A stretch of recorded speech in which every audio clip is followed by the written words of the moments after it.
Hey there. For this last video slash lesson of the first half of chapter 9, we're going to talk about how to solve an equation that contains a quadratic, meaning x squared in it. This is the first method of 3 that we're going to talk about. So we're just going to jump right in. Our EQ is how can I solve quadratic equations using square roots. Again, this is one of 3 different methods. The last 2 methods are what will make up the second half of chapter 9. So just to reiterate something that was discussed back in 9.1, a quadratic equation has to have x squared in it somewhere. It also can't have any exponents bigger than x to the second power. So it has to have x squared. What else it has can vary. But it has to contain x to the second power somewhere in it and no power bigger than that. So this is an example of a quadratic equation. X squared equals 81. Okay. Today we're not doing any graphing. This is actually, we're going to be doing algebra to find the missing number that would make the statement true. So all 3 of these equations are examples of quadratic equations, again, because they contain x squared. So 2 methods that could be solved, and normally we would talk about both of these methods. There's solving by square roots, which is the one we're going to focus on, and then there's solving by graphing. The solving by graphing is pretty calculator heavy, and since not everyone has a calculator, it can be kind of tricky to flip back and forth. We're going to just focus on solving by square roots. So essentially, all we're doing is adding one additional step to equations you already know how to solve. Okay. In order to solve an x squared equation, we need to get x squared by itself, just like how normally you would. If this equation instead said 2x minus 30 equals 42, and that second power wasn't there,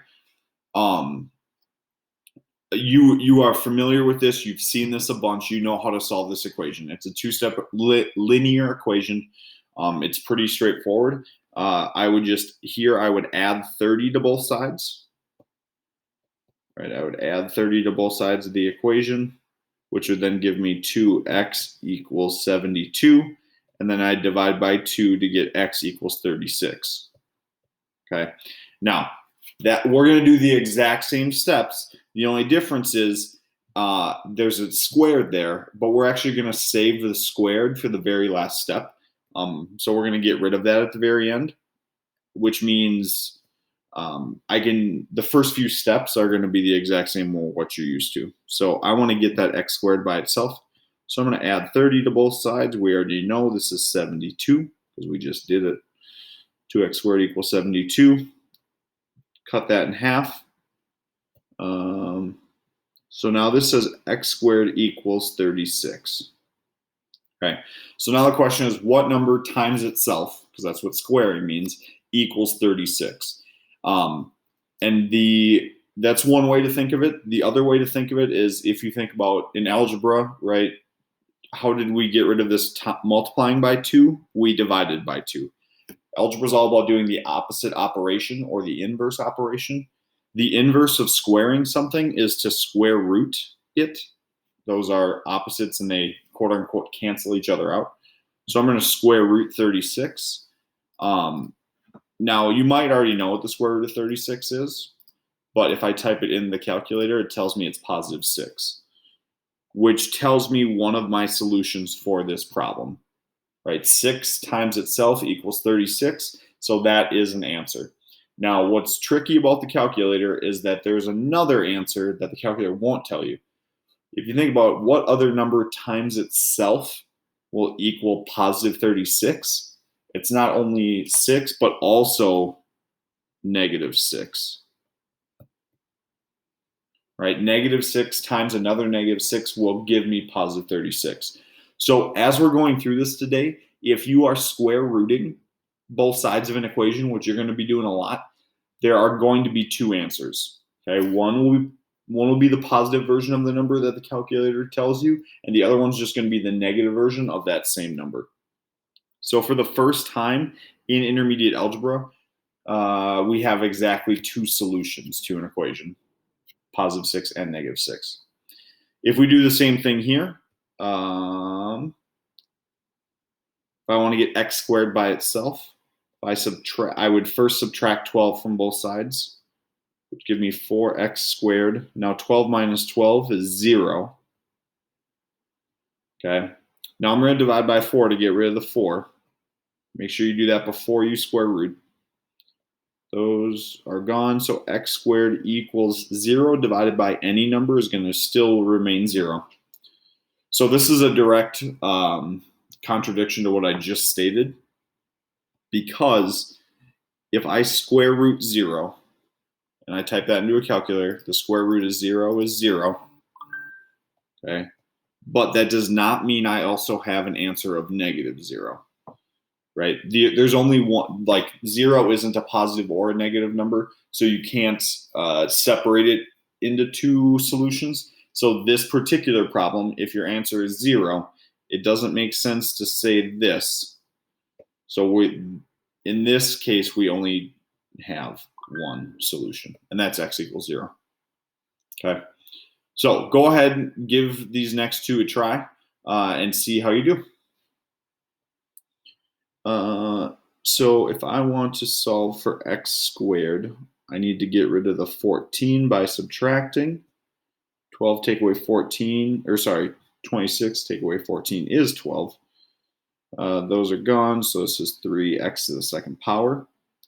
I'm then going to divide by 3 to get rid of that coefficient in front, so x squared equals 4. What number times itself equals 4? Well, that's 2. But then also x could be negative 2, because negative 2 would work. So this does have two solutions, both positive and negative 2. Sometimes you'll see it written as x equals plus minus 2, and that just means both positive 2 and negative 2 work. So if you want to do this instead, I know when you do Math Excel, there is a plus minus button on there. So this is a recognized thing. This isn't just something that I'm making up. All right, so then 3x squared minus 48 equals 0. So this, even though it starts out equaling 0, you might think, oh, there's only going to be one solution. But when I add 48 to both sides, I get 3x squared equals 48. I then have to divide by 3 again. So I get x squared equals 16. That's 48 divided by 3 is 16. What number times itself equals 16? That's both positive 4 and negative 4. So those are our two solutions. Again, or you could put, just to reiterate, you could put x equals plus or minus 4. You don't have to write both. You can write one or the other. We'll look at two brief word type problems, and then we'll be done with this lesson and the first half of chapter 9. A local park has a soccer field that isn't quite regulation size. It is 3 times as long as it is wide. So most of the time, word or numbers in word problems in math are pretty important. So it's 3 times as long as it is wide. The area of the field is 1,200 yards squared.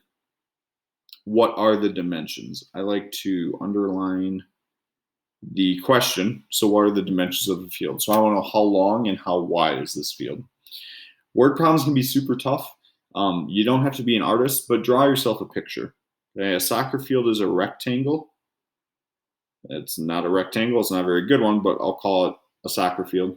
Okay. Now, what do I know about this soccer field? It says it is 3 times as long as it is wide. Now, I don't know how wide it is, and I don't know how long it is. But if I'm calling this W for the width, then whatever that number is, I would have to triple it to get the length of the field. So I'm going to call this side 3W.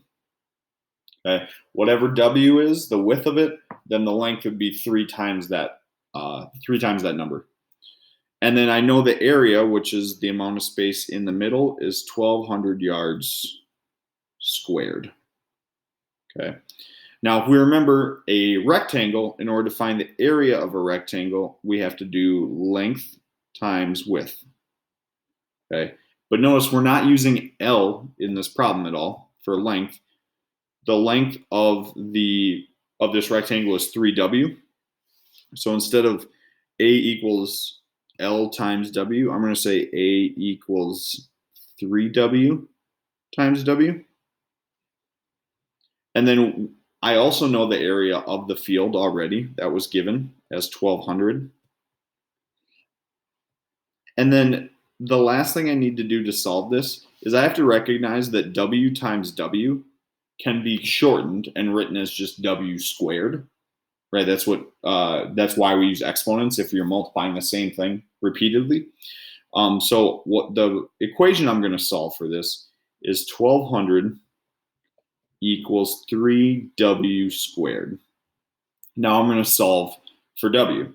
So I'm going to divide by 3 on both sides. It gives me 400 equals W squared. I'm then going to square root to get rid of the second power. If I square root 400, it's going to give me 20. Here, the square root and the second power cancel out, so I get just W. Now, you might think, oh, don't forget about negative 20, which would be true, but since we're talking about the dimensions of a soccer field, having negative dimensions doesn't really make a whole lot of sense. So we're going to ignore, for this situation, since it's a real world scenario, we're going to ignore the negative, and we have that the width of the soccer field is 20 yards. Okay. Now, the question asks for what are the dimensions of the soccer field. So I know that the width is 20. So if it's 3 times as long as it is wide, I know this is 3 times 20, which is going to be 60. So my dimensions, the field is 20 yards wide and 60 yards long. Those are the dimensions of this soccer field. And I could check my work by multiplying 20 by 60, length times width. And sure enough, I get 1200, which is the area that I was given. Okay. So it looks like a lot of work, but just breaking down the words and what the words are saying is super important. Brenda has a square garden that she grows tomatoes and beans in. The area of the garden is 144 feet squared. Area of the garden is 144 feet squared. How long is each side of the garden? Now, there is one piece of information that a lot of times, on tests, they'll try to sneak in a detail about the situation that's really important, but maybe doesn't jump out at you right away. And in this situation, the fact that this is a square garden is super important because in order to be a square, all the 4 sides have to be the same length, which is super helpful because I don't have a sentence like I did in the previous question that was like, the length is 3 times as much as the width. I know that whatever this side length is, this side has to be the same length. Okay, so if that's 10, the other one's 10. If it's 15, the other one's 15. And the area is 144 feet squared. So same idea here. To find the area of a square, I'm going to do S times S, which is not the way I should write that. I'm going to call it S squared instead. And then the area is already given. That's 144 S squared. I'm going to go ahead and square root both sides of that. Oh, yes. Lovely morning times. Square root of 144 is 12, so that means each side of this square is 12 feet long. So the question was, how long is each side? Each side. 12 feet long. God. Having fun in math, that's what it's all about. All right, summary. How can I solve quadratic equations using square roots? It's really just a 2-step situation. Get x squared by itself.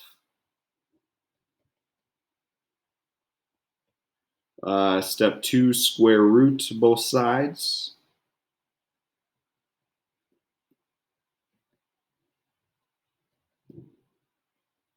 And then step 3 is don't forget the negative value as well. Don't forget the negative